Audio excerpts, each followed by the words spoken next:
প্রিয় শিক্ষার্থীবৃন্দ, জাতীয় বিশ্ববিদ্যালয়ের অনলাইন ক্লাসে সবাইকে স্বাগত জানাচ্ছি। আমি ডক্টর মোহাম্মদ রাজু আহমেদ, সহযোগী অধ্যাপক, রাষ্ট্রবিজ্ঞান বিভাগ, কুমিল্লা ভিক্টোরিয়া সরকারি কলেজ। করোনাকালীন শিক্ষা কার্যক্রম চলমান রাখার স্বার্থে জাতীয় বিশ্ববিদ্যালয়ের উদ্যোগে অনলাইন ক্লাসে সংযুক্ত হতে পেরে আমরা আনন্দিত। সবাইকে স্বাস্থ্যবিধি মেনে চলার আহ্বান জানাচ্ছি। আমরা আজকে অনার্স প্রথম বর্ষে রাষ্ট্রবিজ্ঞান বিষয়ের কোর্স কোড 2119005, কোর্সের নাম প্রধান বৈদেশিক সরকারসমূহ, যুক্তরাজ্য, যুক্তরাষ্ট্র ও ফ্রান্স, লেকচার নাম্বার 8 এবং লেকচার শিরোনাম ফরাসি আইনসভা সম্পর্কে আলোচনা করব। আমি তোমাদেরকে আবারও স্বাগত জানাচ্ছি আজকের ক্লাসে। আজকের ক্লাসের আলোচ্য বিষয়সমূহ ইতিমধ্যে আমরা জেনেছি যে আজকের ক্লাসে আমরা আলোচনা করব ফ্রান্স পার্লামেন্ট সম্পর্কে। আমরা যা এই ফ্রান্স পার্লামেন্টের গঠন এবং ফরাসি পার্লামেন্টের ক্ষমতা ও কার্যাবলী সম্পর্কে আজকে আমরা বিস্তারিত আলোচনা করব আজকের ক্লাসে।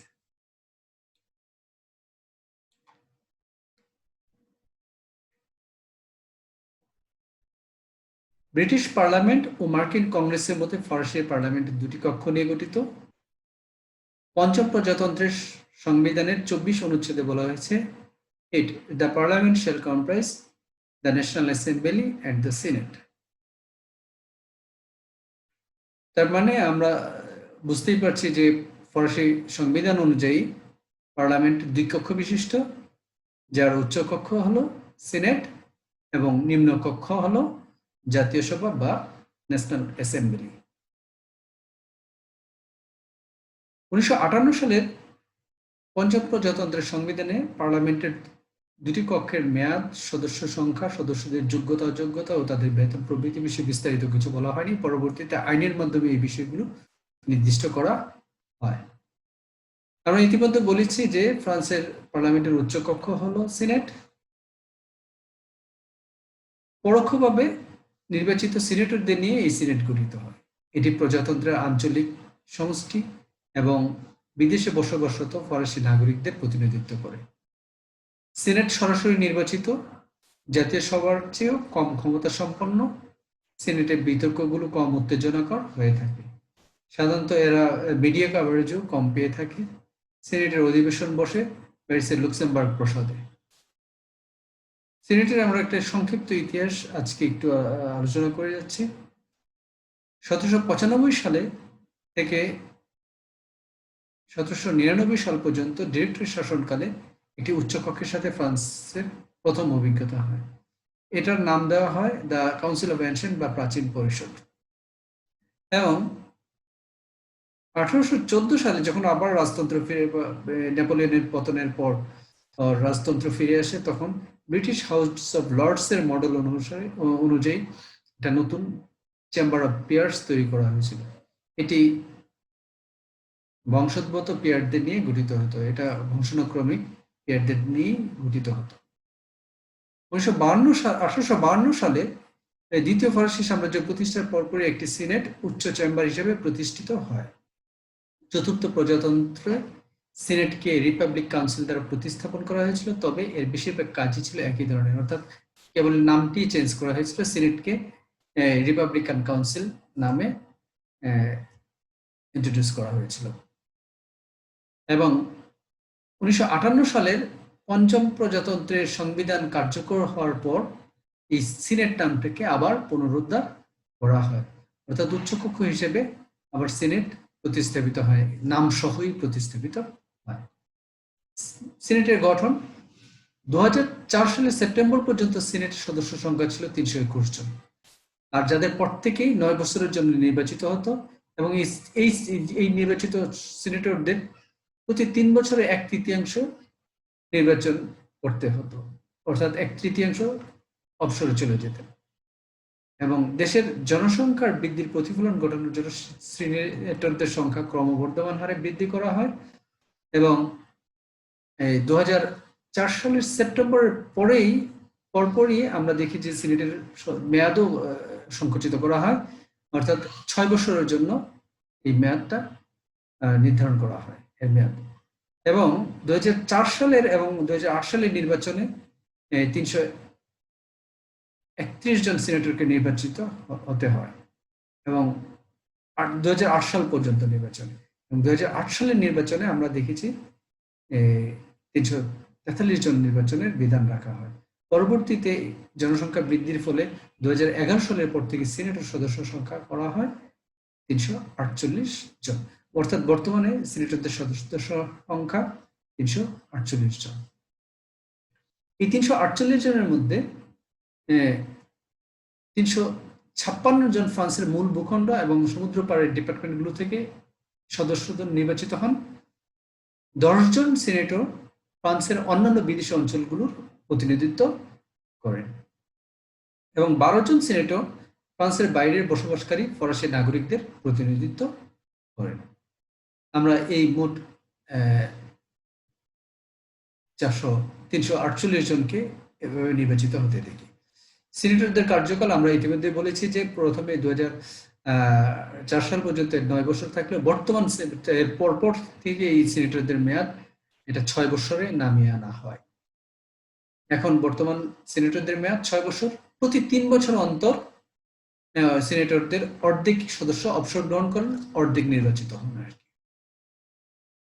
এর সিনেটর প্রার্থীদের যোগ্যতা অবশ্যই তাদেরকে ফ্রান্সের নাগরিক হতে হবে, ফ্রান্সের ভোটার হতে হবে, কমপক্ষে 24 বছর বয়স্ক হতে হবে এবং তার পূর্ণ সিভিক এবং পলিটিক্যাল রাইটস থাকতে হবে, অর্থাৎ পৌর এবং রাজনৈতিক অধিকার থাকতে হবে। সিনেটের নির্বাচন পদ্ধতি, আমরা সিনেটের একটি নির্বাচনী সংস্থা দ্বারা পরোক্ষভাবে নির্বাচিত হন। আঞ্চলিক কাউন্সিলর, বিভাগীয় কাউন্সিলর, মেয়র, পৌর কাউন্সিলর সহ বৃহত্তর কমিউনের সদস্য এবং জাতীয় সভার সদস্য সহ প্রায় 1,50,000 জন সদস্য বা একটা গ্র্যান্ড ইলেক্টরস নিয়ে এই নির্বাচনী সংস্থা গঠিত হয়, যারা এই সিনেটরদেরকে নির্বাচন করে থাকেন। সিনেটের সভাপতি একজন থাকেন, তিনি সবার কার্যক্রম পরিচালনা করে থাকেন। সিনেটের সভাপতি সিনেটরদের সদস্যদের মধ্য দ্বারা নির্বাচিত হন, মধ্য থেকে তাদের দ্বারা নির্বাচিত হন এবং বর্তমান সভাপতি হলেন গার্ডার লেচার। পঞ্চম প্রজাতন্ত্রের সংবিধানের অধীনে মৃত্যু, পদত্যাগ বা শুধুমাত্র স্বাস্থ্যগত কারণে অপসারণ হওয়া আর রাষ্ট্রপতির পদ শূন্য হলে সিনেটের সভাপতি ফরাসি প্রজাতন্ত্রের রাষ্ট্রপতি হওয়ার প্রথম দাবিদার। সো আমরা বুঝতেই পারছি যে সিনেটের সভাপতি মর্যাদা অনেক উচ্চে। সিনেটের ক্ষমতা ও কার্যাবলী, সিনেট সরকারি নীতিকে অনুমোদন দিয়ে থাকেন। সিনেট সরকারের নীতিকে নিয়ন্ত্রণ করে থাকেন। জাতীয় সভা আস্থা জ্ঞাপক ভোট ও নিন্দা প্রস্তাব পাশ করতে পারে এবং সরকার জাতীয় সবার নিকট দায়বদ্ধ, কিন্তু সিনেটের এক্ষেত্রে কোনো ক্ষমতা নেই। প্রধানমন্ত্রী সাধারণ নীতিগত বিবৃতি অনুমোদনের জন্য সিনেটকে জিজ্ঞাসা করার অধিকার রয়েছে। তো সরকারের নীতি জাস্ট অনুমোদন করে থাকেন মাত্র। এর আইন সংক্রান্ত কিছু ক্ষমতা রয়েছে, আমরা বলেছি যে এটা ফরাসির উচ্চকক্ষ। কোনো বিষয়ে সিনেট আইন প্রণয়ন করতে পারে, তার সংবিধান সুস্পষ্টভাবে বলা হয়েছে।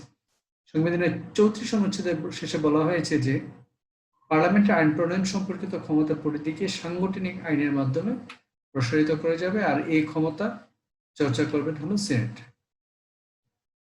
অর্থ সংক্রান্ত ক্ষমতা, অর্থ সংক্রান্ত যে কোনো প্রস্তাব প্রথমে পার্লামেন্টের নিম্নকক্ষে জাতীয় সভা পেশ করা হয়। জাতীয় সভা যদি 40 দিনের মধ্যে সিদ্ধান্ত গ্রহণ করতে না পারলে বা না করলে বিষয়টি অনুমোদনের জন্য সিনেটের নিকট পেশ করা হয়, আর সিনেটকে তো 15 দিনের মধ্যে তার সিদ্ধান্ত গ্রহণ করতে হবে। অর্থাৎ যদি জাতীয় সভা যদি 40 দিনের মধ্যে কোনো ধরনের সিদ্ধান্ত গ্রহণ না করেন, এই ক্ষেত্রে সিনেট এই অর্থ সংক্রান্ত ক্ষমতার চর্চা করতে পারেন। সামাজিক নিরাপত্তা সম্পর্কিত বিল নিয়েও সিনেটকে বেশ ব্যাপক ক্ষমতা দেওয়া হয়েছে। সামাজিক নিরাপত্তা সম্পর্কিত অর্থ বিল প্রস্তাব প্রথমে পার্লামেন্টের নিম্নকক্ষে জাতীয় সভায় পেশ করা হয়। জাতীয় সভা বিল উত্থাপনের 21 দিনের মধ্যে প্রথম পাঠের পর সিদ্ধান্ত গ্রহণ করতে না পারলে বিষয়টি অনুমোদনের জন্য সিনেটের কাছে পেশ করা হয়। সিনেট 15 দিনের মাধ্যমে এটা সিদ্ধান্ত গ্রহণ করতে হয়। অর্থাৎ জাতীয় সবার যে কোনো ব্যর্থতায় সামাজিক নিরাপত্তা সম্পর্কিত বিলের যে কোনো ব্যর্থতা বা ব্যর্থ হলে সিনেট এই ক্ষমতাটা চর্চা করতে পারে। সরকারি ব্যয়ের যাচাই বাছাই করা। জাতীয় সভা ও সিনেট একটি করে দুটি পার্লামেন্টারি কমিটি সরকারি ব্যয় যাচাইয়ের জন্য দায়বদ্ধ। কমিটিতে 40 জনের বেশি রিপোর্টার প্রতিনিয়ত জনসাধারণের ব্যয় পরীক্ষা করে এবং বার্ষিক প্রতিবেদন পার্লামেন্টে উপস্থাপন করে থাকেন। বাজেটের সংশোধন করার ক্ষমতা সিনেটের রয়েছে। সংবিধানের 40 অনুচ্ছেদে পার্লামেন্টের বাজেট সংশোধন করার ক্ষমতা সীমাবদ্ধ করে হয়েছে। এখানে বলা হয়েছে যে সংসদ সদস্যগণ কর্তৃক প্রবর্তিত বেসরকারি সদস্যদের বিল এবং সংশোধনী গ্রহণযোগ্য হবে না যেখানে তাদের আইন কার্যকর হওয়ার ফলে সরকারি রাজস্ব হ্রাস পাবে বা কোনো সরকারি ব্যয় সৃষ্টি বা বৃদ্ধি হবে। সরকারকে নিয়ন্ত্রণ সংক্রান্ত ক্ষমতা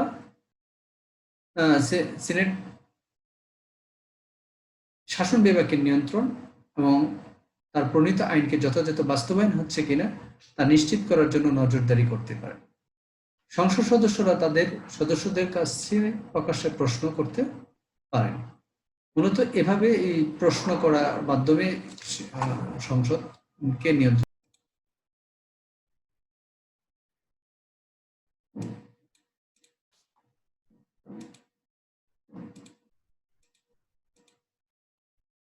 ইউরোপীয় ইউনিয়ন সম্পর্কিত প্রস্তাব অনুমোদনের ক্ষমতা সিনেটের রয়েছে। আমরা জানি যে ফ্রান্স একটি ইউরোপীয় ইউনিয়ন অন্তর্ভুক্ত একটি রাষ্ট্র। ইউরোপীয় ইউনিয়ন সম্পর্কিত যে কোনো প্রস্তাব জাতীয় সভা সিনেটে জমা দেওয়া বাধ্যতামূলক। এই অনুচ্ছেদে পার্লামেন্টের প্রস্তাব সমূহ ভোট দেওয়ারও ক্ষমতা দেওয়া হয়েছে। এটা এই ক্ষমতাটা জাতীয় সভার নয়, সিনেট একই ক্ষমতা চর্চা করতে পারে, করে থাকে।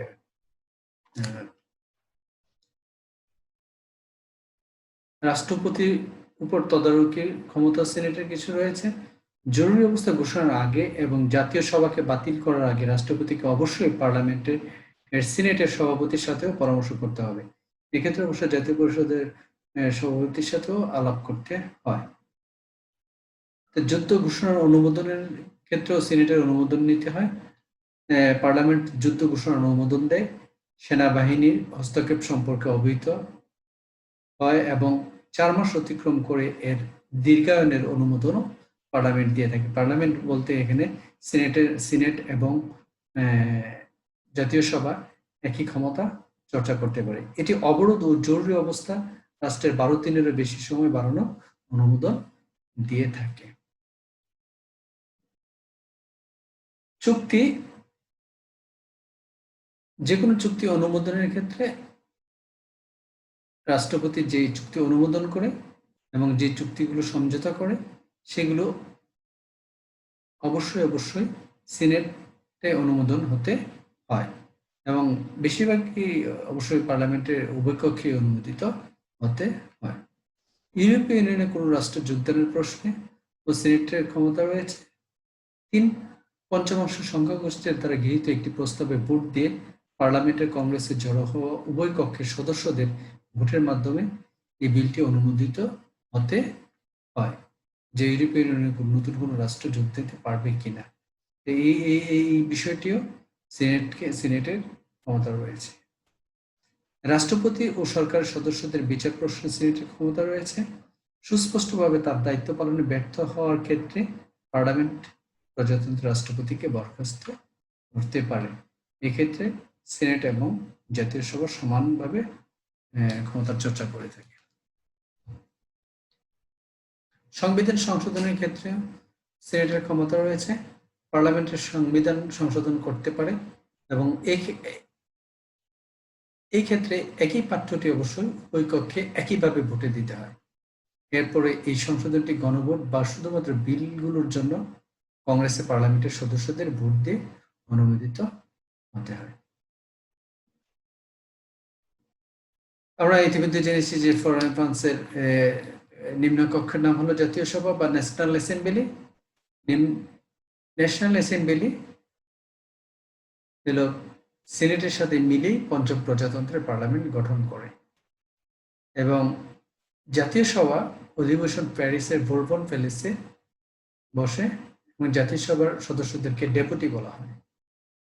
1986 সাল থেকে 577 জন ডেপুটি 5 বছরের জন্য জনগণের প্রত্যক্ষ সার্বজনীন ভোটাধিকার দ্বারা নির্বাচিত হয়ে থাকেন।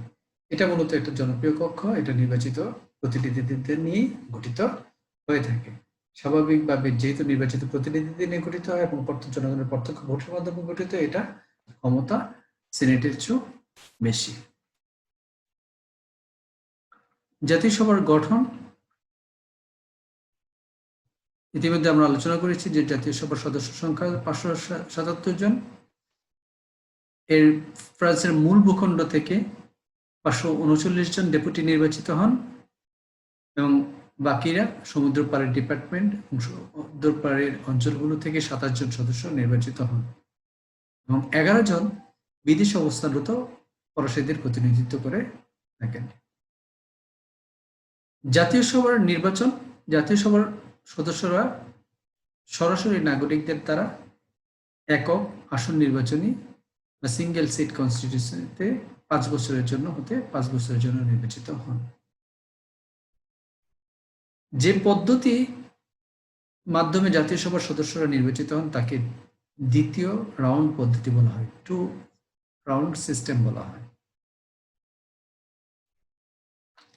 আমরা একটু আলোচনা করি যে 2 রাউন্ড সিস্টেমের মানে হলো প্রথম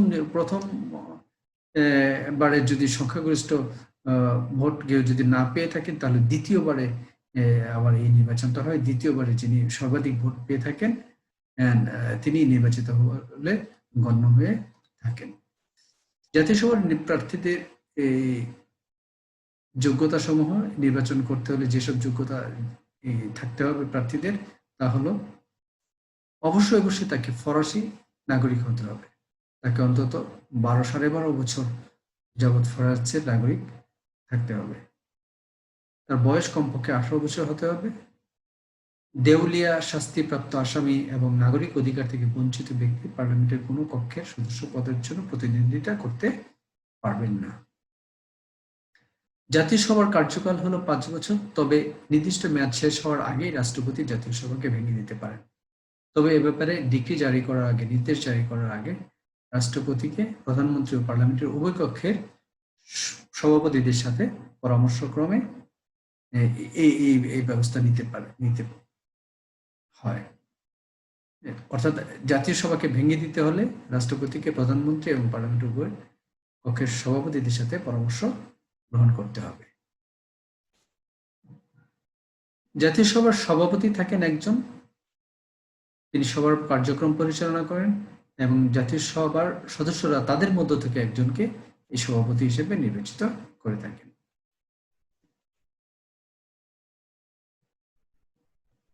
জাতীয় সভার যে সকল ক্ষমতা বা কার্যাবলী রয়েছে তা নিম্নে আমরা বিস্তারিতভাবে আলোচনা করছি। এক হলো, প্রথম কাজ হলো জাতীয় সভার আইন সংক্রান্ত ক্ষমতা।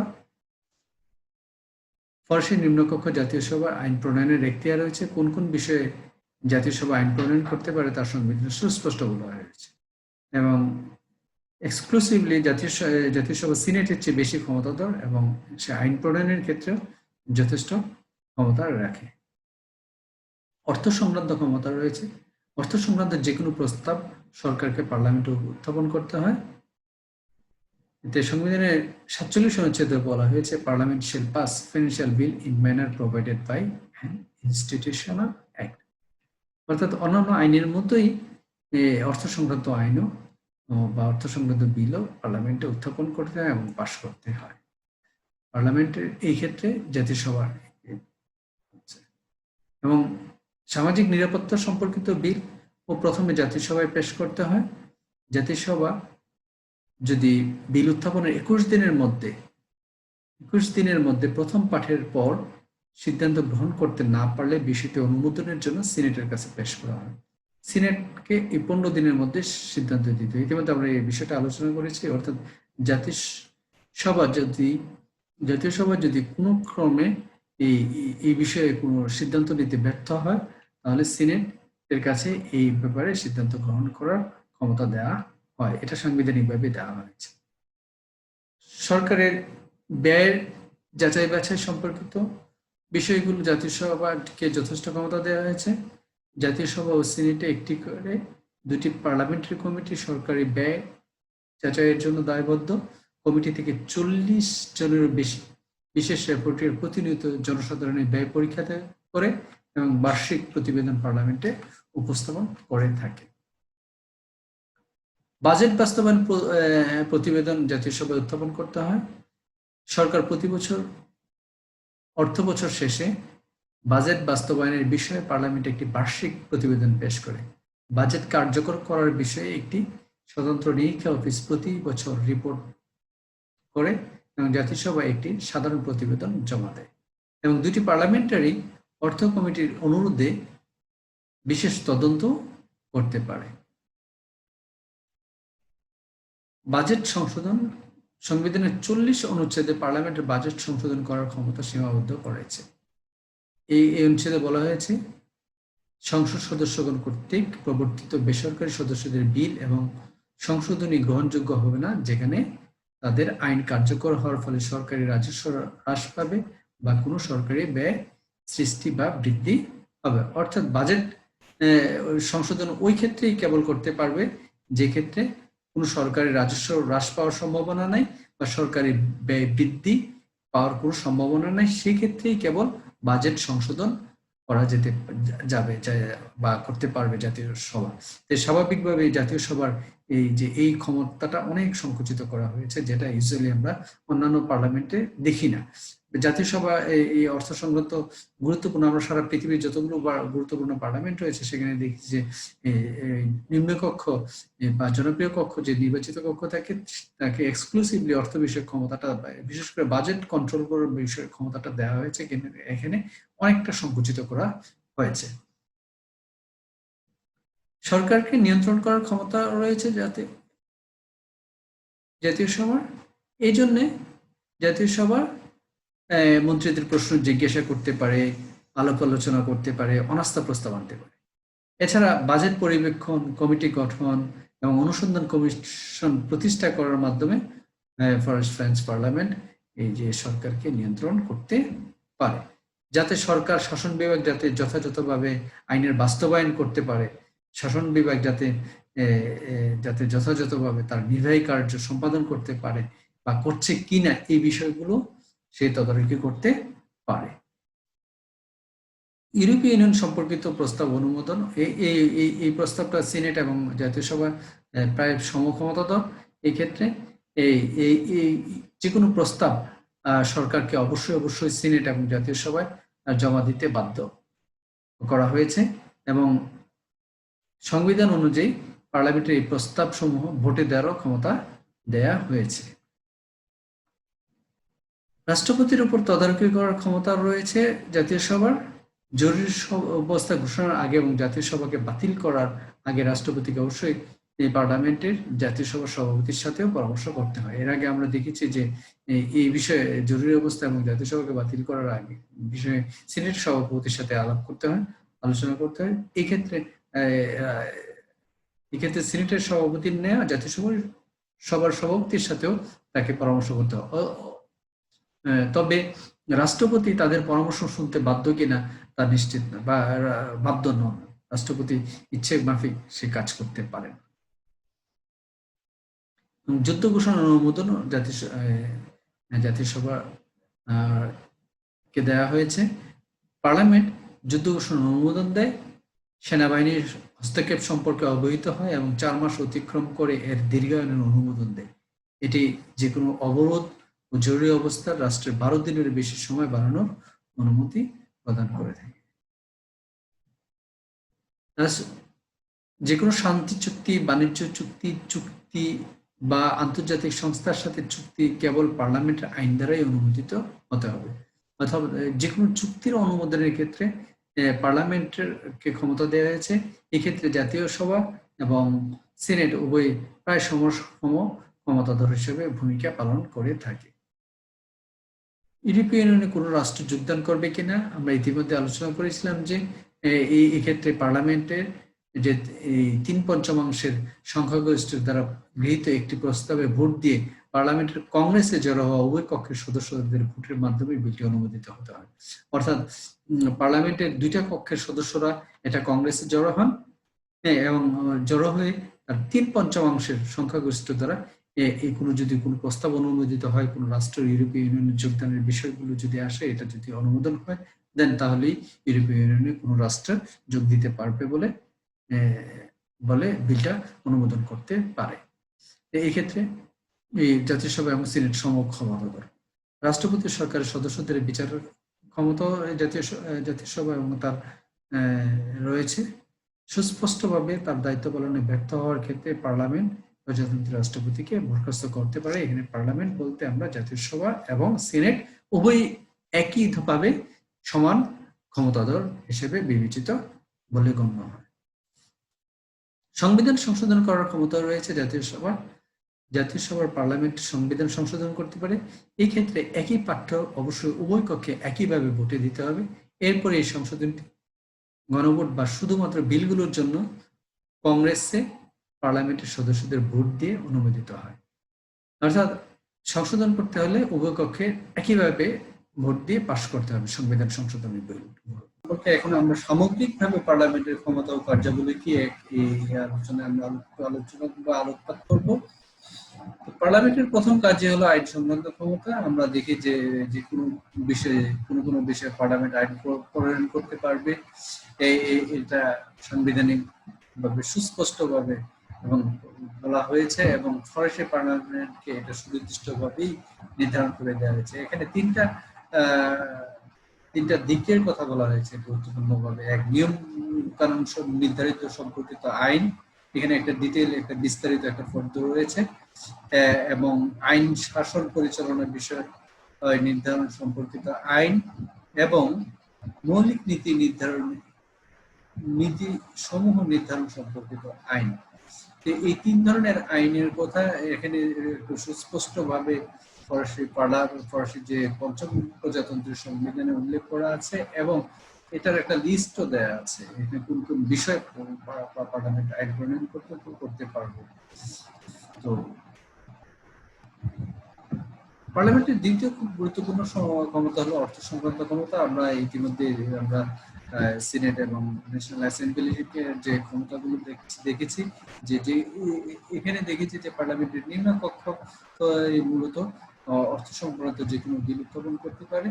তবে মানে নিম্নকক্ষ ন্যাশনাল অ্যাসেম্বলি যদি একটা নির্দিষ্ট সময়ের পথে এটা করতে ব্যর্থ হয়, তাহলে সিনেট এই ক্ষমতাটা চর্চা করতে পারে। এটা আমরা ইতিমধ্যে আলোচনা করেছি। সরকারি ব্যয় যথাযথ হচ্ছে কিনা তা যাচাই বাছাই করতে পারে, এবং বাজেট বাস্তবায়ন প্রতিবেদন ইতিমধ্যে আমরা আলোচনা করেছি। বাজেট বাস্তবায়ন প্রতিবেদন পার্লামেন্টে উপস্থাপন করতে হয়। যে পার্লামেন্টে উপস্থাপন করলে পার্লামেন্ট এই বাজেট বাস্তবায়ন প্রতিবেদন যাচাই বাছাই করে দেখতে পারে। বাজেট সংশোধনও করতে পারে পার্লামেন্ট, এই পার্লামেন্টের এই ক্ষমতা রয়েছে। এছাড়া সরকারকে নিয়ন্ত্রণ করার একটা গুরুত্বপূর্ণ ক্ষমতা পার্লামেন্টকে দেওয়া হয়েছে। এর মধ্যে যে কৌশল বা টেকনিক গুলো অবলম্বন করে থাকে সরকারকে নিয়ন্ত্রণ করার জন্য বা সরকারের জবাবদিহিতা বৃদ্ধির জন্য এক প্রশ্নোত্তর মাধ্যমে নিয়ন্ত্রণ করে থাকে। প্রত্যেকটা অধিবেশনের শুরুতে প্রশ্নোত্তর পর্ব থাকে। মন্ত্রীরা তাদের বিভিন্ন কর্মকাণ্ড বা নির্বাহী সম্পর্কিত যে কোনো প্রশ্নের উত্তর প্রদান করে থাকেন। এর মাধ্যমে পার্লামেন্ট সরকারের উপর নিয়ন্ত্রণটাকে আরো গভীর এবং বিস্তৃত করতে পারেন, এবং বিভিন্ন বিষয়ে পার্লামেন্টে আলাপ আলোচনা হয়। এটার মাধ্যমে এবং এই বিতর্ক অনুষ্ঠিত হয়, এর মাধ্যমেও সরকারকে নিয়ন্ত্রণ করতে পারে পার্লামেন্ট। এবং কমিটির মাধ্যমে এই পার্লামেন্টে আমরা জানি যে ব্রিটিশ পার্লামেন্টে এখানে ফরাসি পার্লামেন্টে অন্যান্য ব্রিটিশ পার্লামেন্টের মতোই অন্যান্য দেশের পার্লামেন্টে আমরা দেখেছি যে কমিটি ব্যবস্থা রয়েছে। এই কমিটি ব্যবস্থার মাধ্যমেও সরকারকে নিয়ন্ত্রণ করা আর একটা গুরুত্বপূর্ণ কৌশল হিসেবে সকল পার্লামেন্ট ইউজ করে ব্রিটিশ পার্লামেন্টের না ফ্রেঞ্চ পার্লামেন্টও এর ব্যতিক্রম কিছু হয়নি, বরঞ্চ ফ্রেঞ্চ পার্লামেন্টের যে কমিটি রয়েছে এই ফরাসি পার্লামেন্ট কমিটি আরো সুনির্দিষ্টভাবে সুস্পষ্টভাবে কমিটির মাধ্যমে সরকারকে নিয়ন্ত্রণ করার কৌশল কাজে লাগায়। এজন্য সে বিশেষ রেপুটেরও অনেক ক্ষেত্রে নিয়োগ করে থাকে, এবং কখনো কখনো কমিটির শুনানি করে থাকে।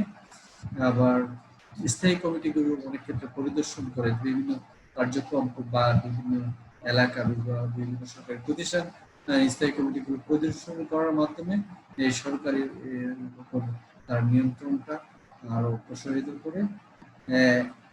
এছাড়া আইনের প্রয়োগের উপর নিয়ন্ত্রণ করে, যে আইন প্রয়োগ যথাযথ হচ্ছে কিনা বা আইন প্রণয়ন কতটুকু হচ্ছে, আইনগত আইনসঙ্গত হচ্ছে কিনা, এই জিনিসটাও ব্রিটিশ পার্লামেন্ট, ব্রিটিশ পার্লামেন্টের নয় ফরাসি পার্লামেন্টও এটা করে থাকে।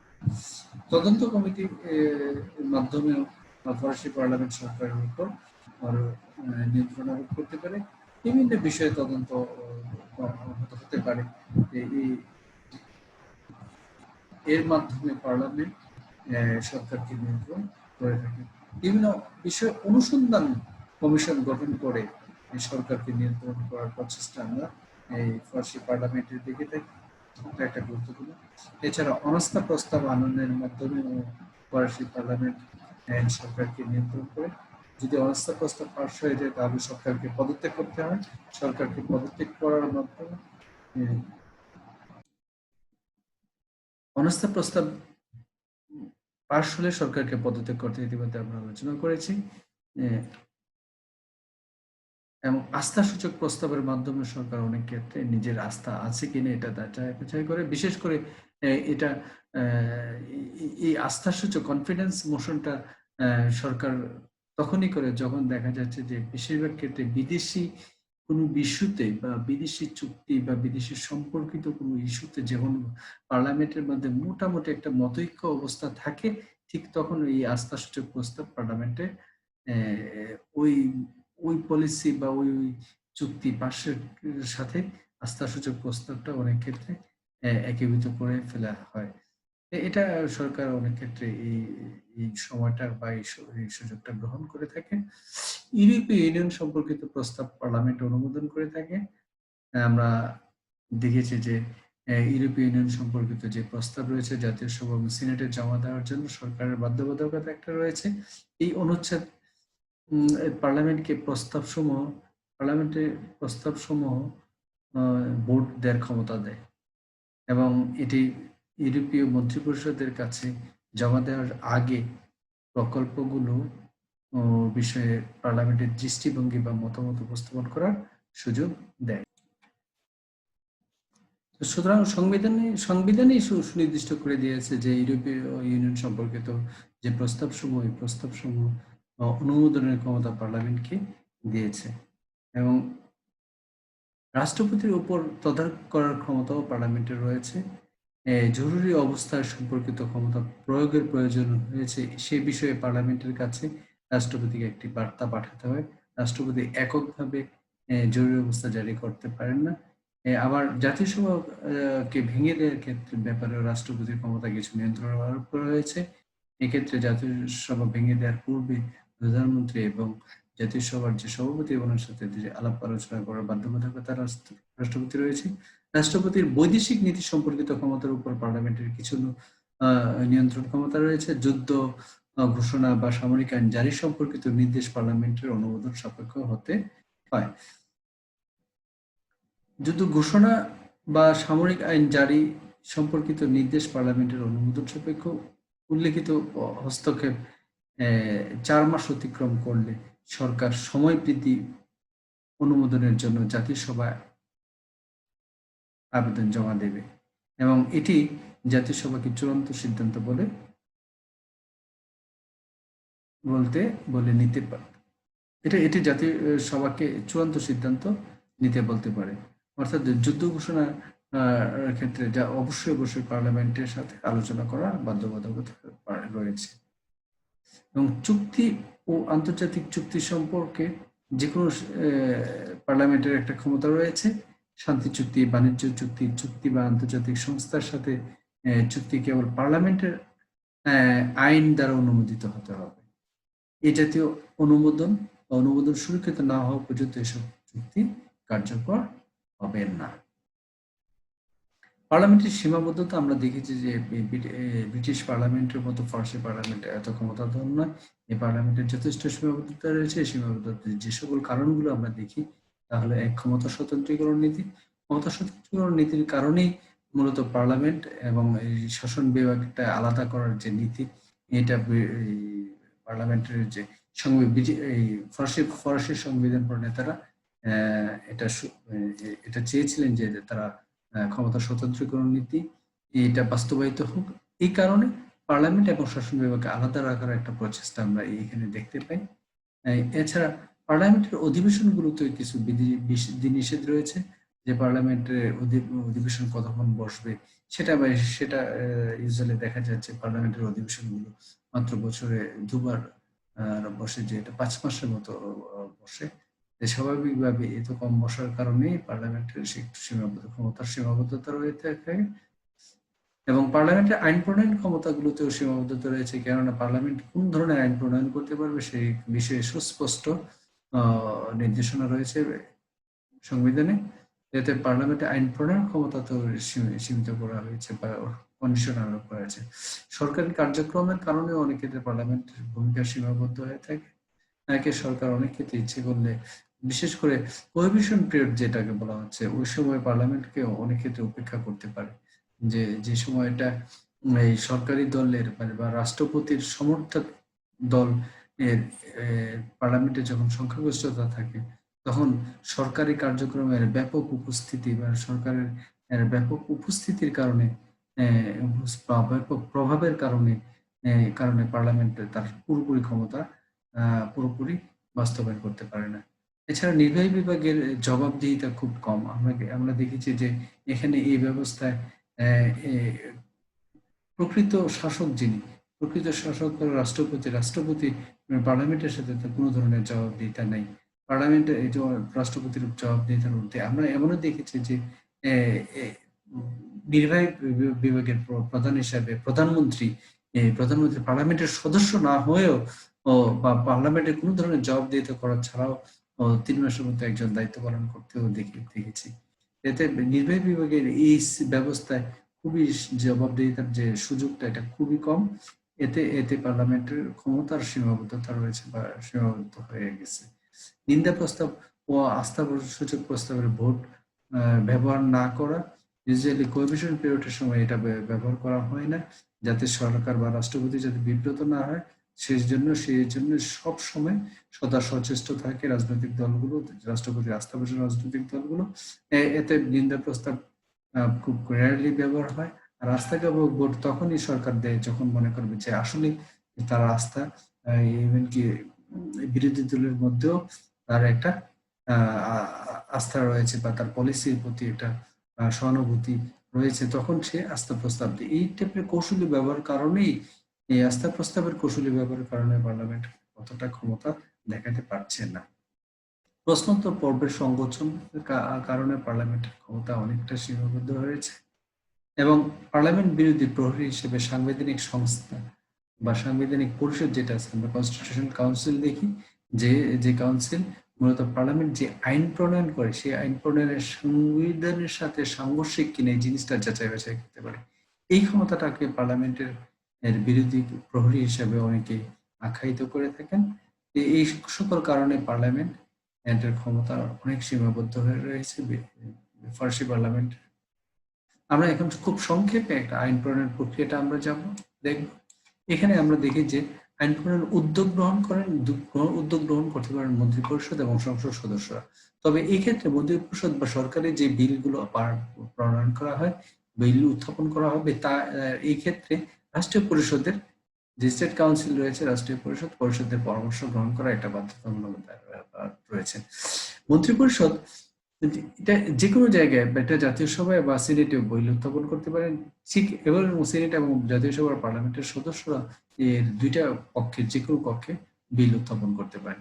এই বিল উত্থাপন করলে এক কক্ষে বিল উত্থাপন করলে ঠিক বিলটা, আর আমরা দেখি যে একটা পর্ব আছে বিল উত্থাপন, এরপরে বিল উত্থাপনের পরবর্তীতে আমরা দেখি যে এটা কমিটি পর্যায়ে পাঠানো হয়, তারপর প্রথম রিডিং হয়, দ্বিতীয় রিডিং এর পরে আমরা দেখি যে দ্বিতীয় রিডিং তৃতীয় রিডিং এর পরে আমরা দেখি যে এটা অন্য কক্ষে পাঠানো হয়। অন্য কক্ষে যদি কোনো ধরনের রিকনসিলিয়েশন না হয়, মতানৈক্য যদি থাকে, তখন এটা একটা জয়েন্ট কমিটি করা হয়। এই জয়েন্ট কমিটি আমরা দেখি যে এই ক্ষেত্রে রিকনসিলিয়েশনের একটা মতানৈক্য প্রতিষ্ঠার চেষ্টা করে। যদি কোনো ধরনের মতানৈক্য প্রতিষ্ঠা হয়, তাহলে এটা আইডেন্টিক্যালি এটা পাস হয়ে এবং এটা রাষ্ট্রপতির বিবেচনার জন্য যাবে। রাষ্ট্রপতি যদি বিবেচনার জন্য যে গেলে রাষ্ট্রপতি এটা অনেক সময় এরা ফেরত পাঠাতে পারে। ফেরত পাঠালে অবশ্যই গুরুত্বের সাথে এটা বিবেচনা করতে হবে। বিবেচনা না অথবা রাষ্ট্রপতি সরাসরি এটা অনুমোদন দিতে পারে। এছাড়া আরেকটা বিষয় খুব গুরুত্বপূর্ণ যে রাষ্ট্রপতি বা কেউ যদি মনে করেন কোনো সাংবিধানিক পর্যালোচনা করতে পারেন। যে আমরা দেখেছি যে একটা কনস্টিটিউশন কাউন্সিল রয়েছে।